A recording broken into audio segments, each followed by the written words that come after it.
대감의 집 마당, 차가운 돌바닥 위에 홍길동이 무릎을 꿇고 있다. 길동은 고개를 들어 정면을 응시한다. 그의 시선 끝에는 대감이 서 있다. 길동이 입을 연다. 떨리는 목소리로 아버지라고 부른다. 정적을 깨고 대감의 지팡이가 바닥을 강하게 내리친다.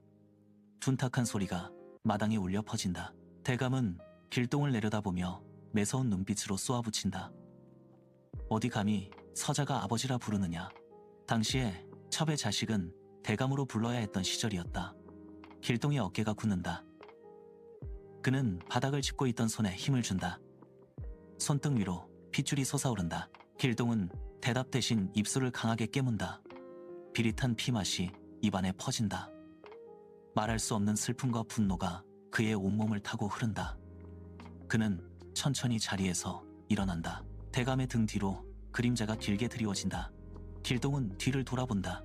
마당을 가로지르는 담장이 그의 시야를 가로막는다. 길동은 발걸음을 옮긴다. 대감은 어디를 가느냐고 외치지만 그는 돌아보지 않는다. 길동은 마당을 벗어나 대문 밖으로 향한다. 며칠 밤낮이 지나고 발바닥에 물집이 잡히고 피가 배어나왔지만 그는 멈추지 않았다. 길동은 오래전 어머니가 돌아가시기 전 너무 힘든 날이 오거든 법륜사 주지스님을 꼭 찾아가라고 했던 말을 잊지 않았다. 험준한 바위산을 넘을 때마다 숨이 턱끝까지 차오른다. 길동은 땀을 닦아내며 가파른 비탈을 기어오른다. 마침내 짙은 안개 너머로 법륜사의 기와 지붕이 모습을 드러낸다. 길동은 절마당에 들어선다. 낡은 나무 문이 삐걱거리며 열린다. 주지스님이 마당 한가운데 서서 길동을 기다리고 있다. 길동은 스님 앞에 다가가 절을 올린 뒤 홍길동이라고 합니다. 말한 뒤 무릎을 꿇고 앉는다. 스님은 길동의 어깨를 짚는다. 잘 왔다. 네가 올 줄 알고 있었다. 네 어미는 나의 여식이었다. 이제 너는 세상에서 가장 큰 힘을 가진 보술과 무예를 익히게 될 것이다. 그러나 그것을 반드시 옳은 일에 쓰도록 하여라. 길동은 고개를 숙여 예를 갖춘다. 그는 이제 되돌아갈 곳이 없음을 다시 한번 확인한다. 길동은 주먹을 꽉 쥐고 다시 일어선다. 새로운 운명을 받아들일 준비가 끝났다. 주지스님은 묵묵히 길동에게 낡은 목검 하나를 건넨다. 길동은 두 손으로 검을 받아 쥔다. 첫날부터 수련은 가혹하다. 새벽 안개가 채 거치기도 전 길동은 마당에 서서 검을 휘두른다. 땀방울이 턱끝을 타고 흘러 눈을 찌른다. 길동은 눈을 깜빡이지 않는다. 목검이 공기를 가르는 소리가 절마당에 규칙적으로 울려 퍼진다. 시간이 흐를수록 길동의 손바닥에는 굳은 살이 박이고 겨울이 오면 눈보라 속에서 여름이 오면 짝볕 아래에서 길동은 멈추지 않는다. 근육이 비명을 지르고 다리가 후들거려도 이제 길동의 움직임은 물 흐르듯 유연해진다. 그는 눈을 감고도 바람의 방향을 읽어낸다. 목검을 휘두를 때마다 묵직한 파공음이 들린다. 길동은 마당 한가운데서 검을 멈추고 깊은 숨을 내뱉는다. 그의 눈빛은 더 이상 흔들리지 않는다. 이제 세상으로 나갈 준비가 끝났다. 길동은 산을 내려와 뜻을 같이 하는 이들을 모은다. 활빈당의 이름으로 그들은 어둠을 틈타 움직인다. 탐과 놀이의 관아담장을 가볍게 뛰어넘는다. 길동은 창고의 빗장을 발로 차 부순다. 묵직한 나무문이 요란한 소리를 내며 바닥으로 떨어진다. 겹겹이 쌓인 곡식 가마니가 드러난다. 길동의 신호에 맞춰 활빈당원들이 일제히 움직인다. 그들은 가마니를 짊어지고 담장 밖으로 빠르게 이동한다. 굶주림에 지친 백성들이 골목 끝에서 그들을 기다린다. 길동은 가마니를 열어 곡식을 쏟아낸다. 흙바닥 위로 쌀알이 쏟아지자 백성들의 손이 분주해진다. 아이들이 쌀을 움켜쥐고 환호한다. 관아의 병사들이 뒤늦게 횃불을 들고 달려오지만 이미 창고는 텅 비어있다. 길동은 지붕 위에서 그들을 내려다본다. 그는 다시 어둠 속으로 몸을 날려 사라진다. 마을 곳곳에서 길동의 이름을 부르는 소리가 퍼져나간다. 이제 조선은 길동의 이름을 모르는 사람이 없었고 전국의 탐과 놀이들은 두려움에 떨었다. 조정의 병조판서가 보낸 사신이 숲속 은신처 입구에 멈춰선다. 그는 길동에게 두루마리를 건넨다. 병조 참판의 관직을 제안하는 조정의 서신이다. 길동은 두루마리를 펼쳐 내용을 확인한다. 활빈당의 활동이 조정의 근간을 흔들자 그들은 길동을 잡아들이는 대신 회유를 택했다. 길동은 서신을 접어 품에 넣는다. 그는 며칠간 고민 끝에 결단을 내린다. 조정 안으로 들어가 직접 세상을 바꾸겠다는 선택이다. 길동은 숲을 떠나 한양으로 향한다. 대궐문 앞에 도착하자 호위병들이 창을 교차해 길을 막는다. 길동은 관직을 증명하는 패를 내민다. 문이 열리고 길동은 조정의 마당으로 들어선다. 바닥에 깔린 돌이 발밑에서 딱딱하게 울린다. 높은 담장이 하늘을 가리고 조정의 대신들이 길동을 응시한다. 그는 광복을 갖춰 입고 조정의 중심부로 걸어 들어간다. 주변의 공기가 무겁게 가라앉는다. 길동은 정전 한가운데서 백성을 위한 정책안을 펼쳐 보인다.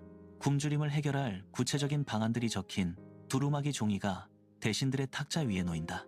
하지만 대신들은 종이를 훑어보지도 않은 채 찻잔만 내려놓는다. 그들은 길동을 향해 비웃음을 흘리며 못마땅하다는 표정을 지으며 국이라고 기침하며 손사래를 친다. 길동은 다시 정책을 설명하려 입을 열지만 대신들의 고함이 정전을 가득 채운다. 그들은 서자 출신인 길동의 제안을 근본부터 무시하고 부정한다. 길동은 탁자 위에 놓인 두꺼운 장부를 손으로 강하게 내리친다. 먼지가 탁자 위로 피어오른다. 그는 조정의 담장을 둘러싼 높은 벽이 단순히 돌로 쌓인 것이 아님을 깨닫는다. 그것은 사람의 신분을 철저히 가르는 보이지 않는 신분의 벽이었다. 그는 자신이 올린 백성을 위한 구제 상소문이 찢겨져 버려진 것을 지켜본다. 그는 손에 쥐고 있던 붓을 부러뜨려 꺾는다. 가슴속에서 뜨거운 분노가 치밀어 오른다. 길동은 조정의 마당으로 나와 거칠게 숨을 몰아쉰다. 그는 더 이상 이 나라의 정치가 백성을 구원할 수 없음을 확신한다. 길동은 관복의 띠를 거칠게 잡아당겨 풀어헤친다. 겹겹이 쌓인 관복이 바닥으로 툭 떨어진다. 그는 망설임 없이 관복을 밟고 지나쳐 조정의 마당을 가로지른다.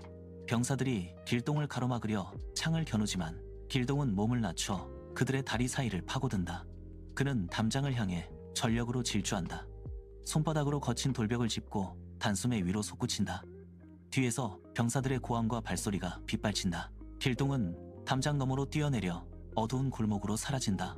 그는 한양의 성문을 지나 숲길을 달린다. 거친 숨소리가 밤 공기를 가른다. 길동은 멈추지 않는다. 그는 산을 넘어 동쪽으로 향한다. 길동은 바닷가에 정박한 작은 배를 발견한다. 길동은 밧줄을 풀어 배를 물 위로 밀어넣는다. 차가운 바닷물이 발목을 적신다. 거친 파도가 돛을 때리고 짠 바닷물이 얼굴을 적신다. 길동은 노를 놓지 않고 수평선 끝을 응시한다. 며칠 밤낮을 항해한 끝에 안개 너머로 율도국의 해안선이 드러난다. 길동이 모래사장 위로 발을 내딛자 그 낯선 땅에 무장한 이들이 길을 막아선다. 그들은 창을 겨누며 위협하지만 길동은 검을 뽑아들고 그들의 대열을 돌파한다. 성벽을 날아오르고 문을 부수며 지배 세력의 거점에 도달한다. 길동은 왕좌에 앉아있던 통치자를 끌어내리고 억압의 상징인 옥좌를 부수어버린다. 율도국 전역에 억눌려 있던 백성들이 거리로 쏟아져 나온다. 길동은 광장에 모인 사람들을 향해 손을 들어 올린다. 그는 더 이상 서자가 아니며 이곳의 주인도 아니다. 길동은 백성들 앞에서 신분 차별을 철폐하고 모든 이가 평등하게 살아갈 새로운 법도를 선포한다. 굶주림에 지친 아이들이 곡식 창고에서 쏟아져 나오는 곡식을 움켜준다. 길동은 성벽 위에 올라가 율도국의 깃발을 꽂는다. 율도국의 아침이 밝아온다. 길동은 왕궁의 높은 담장을 뒤로하고 넓은 들판으로 걸어 나간다. 그는 흙을 움켜쥐고 손바닥으로 그 질감을 확인한다. 길동은 쟁기를 잡고 소를 몰며 백성들과 나란히 밭을 간다. 그의 손에는 굳은 살이 박여 있고 이마에는 땀방울이 맺힌다. 옆에서 밭을 갈던 노인이 길동에게 물을 건네고 길동은 그와 함께 흙바닥에 앉아 웃음을 나눈다. 아이들은 들판을 뛰어다니며 곡식이 익어가는 냄새를 맡는다. 더 이상 굶주림에 허덕이는 자는 없다. 모든 이가 자신의 몫을 거두고 누구도 남을 억압하지 않는다. 길동은 수확한 곡식을 마을 광장에 나누어 준다. 해가 저물어갈 무렵 길동은 언덕 위에 올라 율도국 전체를 내려다본다. 마을마다 굴뚝에서 연기가 피어오르고 사람들의 웃음소리가 바람을 타고 들려온다.